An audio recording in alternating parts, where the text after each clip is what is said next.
Matthew chapter 2 verses 1 to 12. We saw his star at its rising, and have come to do him homage. When Jesus was born in Bethlehem of Judea, in the days of King Herod, behold, Magi from the east arrived in Jerusalem, saying, Where is the newborn King of the Jews? We saw his star at its rising, and have come to do him homage. When King Herod heard this, he was greatly troubled, and all Jerusalem with him. Assembling all the chief priests and the scribes of the people, he inquired of them where the Christ was to be born. They said to him, In Bethlehem of Judea, for thus it has been written through the prophet. And you, Bethlehem, land of Judah, are by no means least among the rulers of Judah, since from you shall come a ruler, who is to shepherd my people Israel. Then Herod called the Magi secretly and ascertained from them the time of the star's appearance. He sent them to Bethlehem and said, Go and search diligently for the child. When you have found him, bring me word, that I too may go and do him homage. After their audience with the king they set out.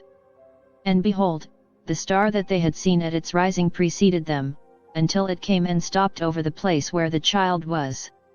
They were overjoyed at seeing the star, and on entering the house they saw the child with Mary his mother. They prostrated themselves and did him homage. Then they opened their treasures and offered him gifts of gold, frankincense, and myrrh. And having been warned in a dream not to return to Herod, they departed for their country by another way. The name Bethlehem means house of bread. Jesus certainly was, and is, the bread of life. Bethlehem was the ancestral home of David. In contrast to Luke chapter 2 verses 1 to 7 where there is only a brief mention of Jesus' birth, Matthew gives far more details of the birth. Matthew speaks of Magi while Luke speaks of shepherds. The Magi were Gentiles. The shepherds were social outcasts. King of the Jews was the official title of Herod the Great. The Magi's question would have been interpreted as referring to a rival of Herod Antipas. A person using that title would have posed political danger to Herod's authority. King of the Jews was also the title that was attached to the cross as the charge on which Jesus was crucified. Herod was not the rightful heir to the throne of David, therefore, many Jews hated him because he was not entitled to the throne. If Jesus really was an heir, trouble would arise. Herod was ruthless, and because of his many enemies, he was suspicious that someone would try to overthrow him. Herod didn't want the Jews, a religious people, to unite around a religious figure. If these Magi were of Jewish descent and from Parthia, the most powerful region next to Rome, they would have welcomed a Jewish king who could swing the balance of power away from Rome.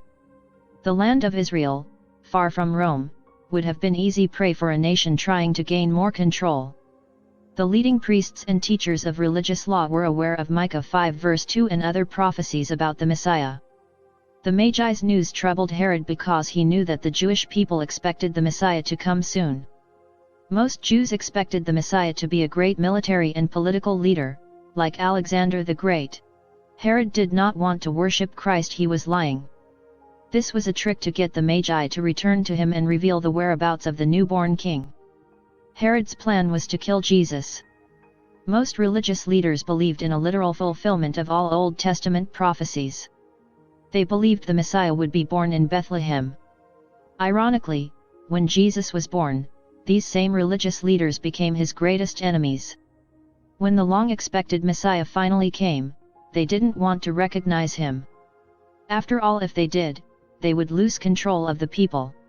Matthew chapter 2 verse 11, and on entering the house they saw the child with Mary his mother.